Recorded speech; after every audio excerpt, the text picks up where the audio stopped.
Hello everyone, welcome to our YouTube channel PW IIT JAM. आप सभी लोगों का बहुत बहुत बहुत स्वागत है। आज के सेशन में बात करने वाले हैं आईआईटी जैम एग्जाम के बारे में। हर इंफॉर्मेशन वो जो आपको पता होनी चाहिए।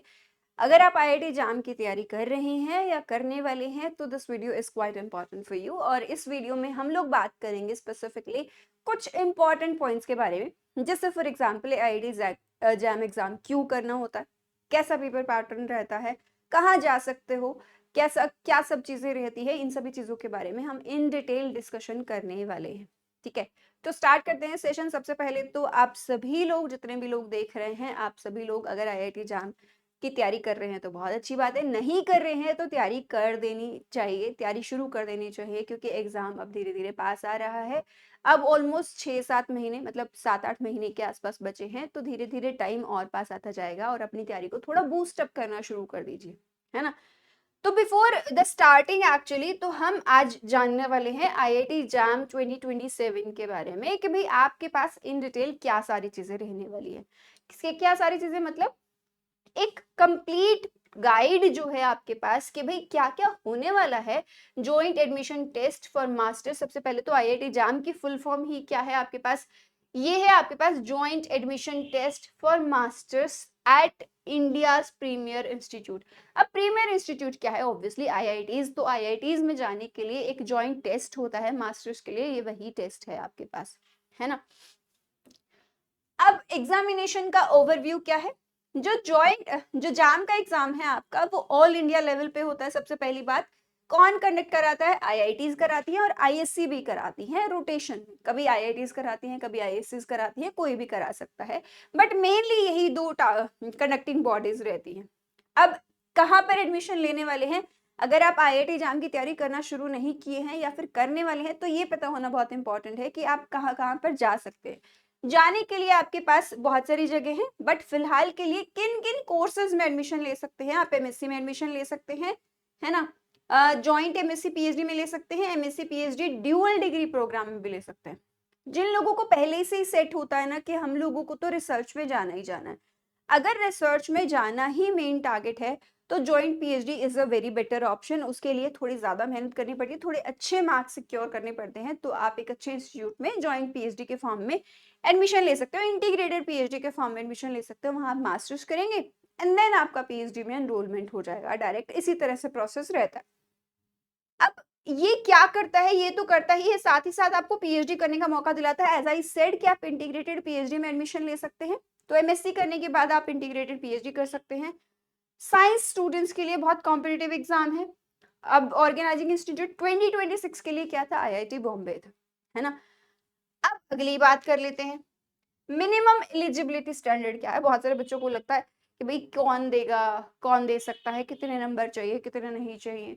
बहुत ज्यादा हाई फाई नंबर नहीं चाहिए, ऐसे नहीं है 80-90% नंबर चाहिए, कुछ भी नहीं। मिनिमम एलिजिबिलिटी क्राइटेरिया है कि आपको सिर्फ 55% एग्रीगेट मार्क्स होने चाहिए आपके। अब कौन लोग करेंगे, या तो आपके पास बैचलर्स की डिग्री ऑलरेडी हो, मतलब आपकी बैचलर्स कंप्लीट हो चुकी हो, तो आप अप्लाई कर सकते हैं। अगर बैचलर्स कंप्लीट नहीं हुई है, तो आप अगर फाइनल ईयर के स्टूडेंट हैं तो भी आप आईआईटी जैम के लिए अप्लाई कर सकते हैं, है ना। तो या तो बैचलर डिग्री हो आपके पास जिस भी सब्जेक्ट में आप करना चाहते हैं, या फिर आपके पास अगर फाइनल ईयर ऑफ ग्रेजुएट में हैं आप, तब भी आप अप्लाई कर सकते हैं। Nationality is okay. इसके लिए जनरल के लिए, ओबीसी के लिए एंड ईडब्ल्यूएस के लिए आपके पास 55% एग्रीगेट होने चाहिए। अगर आप सीजीपीए रहता है कुछ कुछ मार्कशीट्स में, तो उसके अकॉर्डिंग 5.5 आउट ऑफ 10 सीजीपीए आना चाहिए। एससी एसटी और पीडब्ल्यूडी कैटेगरी के लिए 5% का रिलैक्सेशन है, तो यहाँ पर आपको 50% चाहिए होगा। तो ये एक मिनिमम बेसिक सी रिक्वायरमेंट है, एकेडमिक क्वालिफिकेशंस कह लो कि भाई 55% मिनिमम होने चाहिए, तो आप जैम में एडमिशन ले सकते हैं, है ना।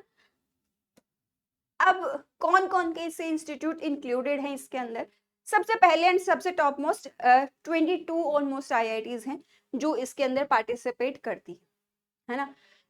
Then we have IISc Bangalore. IISc Bangalore नहीं, सभी आईएससी इनफैक्ट एडमिशन लेते हैं। आईएससी बैंगलोर सबसे टॉप पे है और लोग सबसे ज्यादा प्रेफर करते हैं, इसलिए आईएससी बैंगलोर लिखा है, बट अदरवाइज सभी आईएससी आप प्रेफर कर सकते हैं।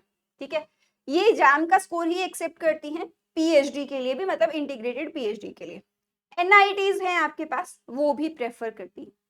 वो भी आपके पास जाम के बेसिस पर ही एडमिशन लेते हैं। जाम में स्कोर अगर थोड़ा लोअर होता है तो कट ऑफ, जैसे अगर बेसिकली जो भी गई, आपका रैंक अगर काफी हाई है, स्कोर लो है, तो उस केस में आपको एनआईटी में जाने का मौका मिलता है। एनआईटीज ऑल्सो, कुछ एनआईटीज बहुत अच्छी हैं, तो अगर आपका मीडियम स्कोर है, एवरेज स्कोर है, तो बहुत अच्छी आईआईटी नहीं तो बहुत अच्छी एनआईटी भी मिल सकती है ना, ऐसा कर सकते हैं। देन आपके पास किस किस सब्जेक्ट में ये एग्जाम होता है? Biotechnology, physics, chemistry, mathematics, mathematical statistics, geology and economics, ये कुछ सब्जेक्ट्स हैं जिसमें आईआईटी जैम का एग्जाम कंडक्ट किया जाता है। ठीक है, अब एग्जाम का पैटर्न कैसा है और उसका स्कोर कैसे होता है, मतलब मार्किंग कैसे होती है, इसके बारे में थोड़ी सी बात करने वाले हैं। ठीक है, सबसे पहले एग्जाम का pattern, as you can see 3 sections आपके पास आते हैं। पहला सेक्शन है एमसीक्यू, दूसरा सेक्शन है एमएसक्यू एंड तीसरा सेक्शन है आपके पास एनईटी टाइप के क्वेश्चन। अगर आप सेक्शन ए में जाएंगे तो यहाँ पर 30 क्वेश्चन पूछे जाते हैं और इन 30 क्वेश्चन में से 1 मार्क्स के भी रहते हैं एंड 2 मार्क्स के भी रहते हैं। तो ये है आपके पास 10 और ये है आपके पास 20, इसीलिए इन टोटल आपके पास 50 मार्क्स बनते हैं एग्रीगेट। और ये सेक्शन काफी अच्छी वेटेज कैरी करता है, तो इसी से बच्चों को पता चल जाता है कि उनका पेपर क्वालिफाई होने वाला है या नहीं होने वाला है ना। तो ये बहुत ज्यादा इंपॉर्टेंट है, इस सेक्शन को बहुत केयरफुली अटेम्प्ट करिए, क्योंकि इसमें नेगेटिव मार्किंग भी होती है ना। इस सेक्शन में नेगेटिव मार्किंग, सेक्शन बी जो है उसके अंदर एमएसक्यू टाइप के क्वेश्चन पूछे जाते हैं, मतलब मल्टीपल सिलेक्टिव ऑप्शंस क्वेश्चन पूछे जाते हैं। अब जैसे 10 क्वेश्चन है, ईच ऑफ 2 मार्क्स,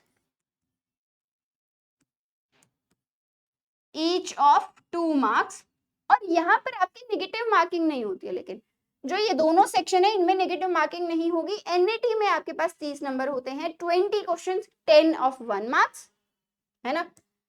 10 प्लस 10 का रहता है 1 मार्क्स एंड 2 मार्क्स। खास बात और इंपॉर्टेंट बात यह है कि टोटल क्वेश्चन आपके पास 60 है, टोटल मार्क्स है 100, ड्यूरेशन मिलती है आपको 180 मिनट्स। तो 180 मिनट्स में आपको 60 क्वेश्चंस अटेम्प्ट करनी है in total for IIT jam, है ना। अब नेक्स्ट सेक्शन कि भाई नेगेटिव मार्किंग कहाँ होती है, स्कोर मार्किंग कैसे होती है। एग्जाम तो आ गया, आपके पास 3 सेक्शंस आए, part A, part B and part C, 3 section आ गए। अब आपके पास उनकी मार्किंग कैसे होगी, उसका स्कोर कैसे होगा। अब जैसे कि आप सभी लोग जानते हैं, यहाँ पर एज आई सेड कि एमसीक्यू पहला सेक्शन है आपका, यहाँ पर नेगेटिव मार्किंग होती है। कितनी नेगेटिव मार्किंग होती है? 2 तरह के सवाल पूछे जाते हैं, एक 1 मार्क क्वेश्चन, एक 2 मार्क्स क्वेश्चन।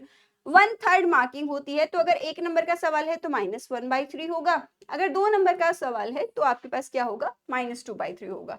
ठीक है, ये एमसीक्यू टाइप के क्वेश्चन है जिनमें सिर्फ एक ही ऑप्शन करेक्ट हो सकता है ना, सिंगल चॉइस टाइप के क्वेश्चन। यहाँ पर आपके पास सेक्शन बी जो है एमएसक्यू है, यहाँ पर कोई नेगेटिव मार्किंग नहीं होती, मतलब कुछ भी डिडक्शन नहीं होता, 1 और मोर option can be correct. MSQ basically क्या होता है, बहुत सारे 4 ऑप्शन दिए होंगे, उनमें से एक या एक से ज्यादा ऑप्शन करेक्ट हो सकते हैं, सारे भी करेक्ट हो सकते हैं, एक भी करेक्ट हो सकता है, 2 भी, 3 भी, कितने भी करेक्ट हो सकते हैं, multiple options can be correct. Section C जो है एनईडी टाइप का होता है, न्यूमेरिकल एप्टीट्यूड टाइप का, जहां पर आपको सॉल्व करना होता है और सॉल्व करके वैल्यू इनपुट करनी होती है, अपना आंसर इनपुट करना होता है। जैसे कोई न्यूमेरिकल है आपके पास, उसको आप सॉल्व करेंगे, उसका आंसर निकालेंगे और फिर वैल्यू आपको इनपुट करनी होती है, वैसा।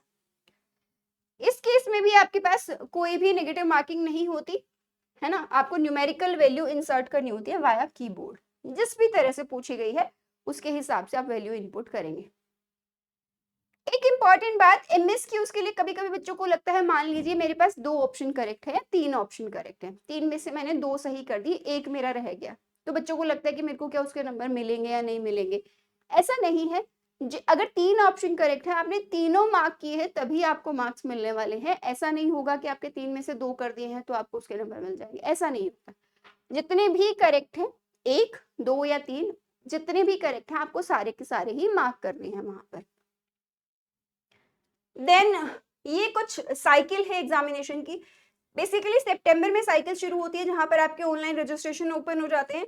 अक्टूबर तक ये चलती है साइकिल आपकी रजिस्ट्रेशन की, मतलब आप अप्लाई कर पाते हैं अक्टूबर में, शायद जनवरी में आपकी एडमिट कार्ड आ जाते हैं, फैब में आपका पेपर हो जाता है क्वाइट क्लियरली।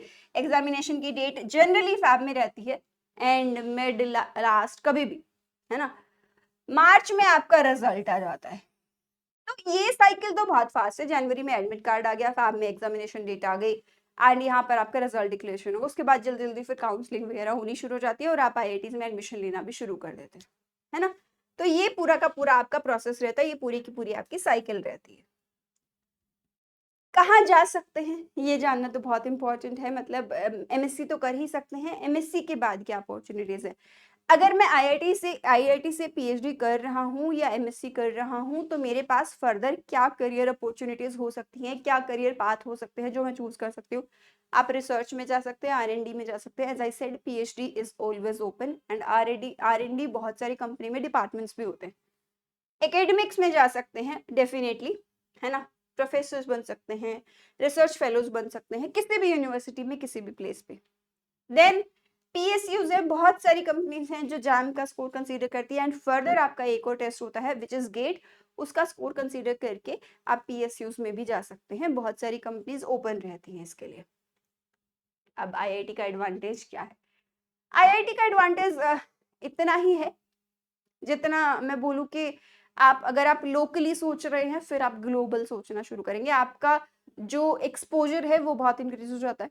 एक्सपोजर बहुत अच्छा है और बहुत अच्छी चीजें होंगी आपके पास सोचने के लिए। एक रिसर्च जो एटमॉस्फेयर रहता है, एक सारा का सारा जो एक्सीलेंस वाला एटमॉस्फेयर रहता है, क्योंकि आपके जैसे ही सब वैसे बच्चे होते हैं जो बहुत इंटेलिजेंट है और बहुत जैम क्वालिफाई करके गए, top rankers you mean to see. आप उन सब के साथ पढ़ोगे, वो जैसा पढ़ेंगे, आपका नहीं भी पढ़ने का मन करेगा तो भी आप जबरदस्ती पढ़ेंगे। तो बेसिकली एक एनवायरमेंट है आपके पास जो आपको पुश करता है अपनी लिमिट्स को फर्दर करने के लिए, है ना। तो इसी के साथ मैं आज का सेशन करूंगी क्लोज। मुझे लगता है कि भाई आप सभी लोगों को आईआईटी जाम के बारे में पता चला होगा, ओवरऑल क्या रहता है और क्या नहीं रहता है। इन एडिशन अगर आपको फिर भी लगता है कि आईआईटी जाम के बारे में कोई भी और इन्फॉर्मेशन आपको चाहिए तो आप कमेंट बॉक्स में क्वेश्चंस पूछ सकते हैं, क्वेश्चंस अपने ड्रॉप कर सकते हैं डेफिनेटली। मैं आज का सेशन यही क्लोज करना चाहूंगी। Your journey into advance science starts here. MSc करेंगे, पीएचडी करेंगे, एडवांस पोर्शन में जाएंगे, एप्लीकेशन पोर्शन में जाएंगे, लेकिन शुरुआत यहीं से ही करनी पड़ेगी। बीएससी के बाद जैम देंगे, जैम के बाद मास्टर्स, देन पीएचडी एंड आपके लिए सारे के सारे फील्ड्स ओपन है। Thank you so much for watching.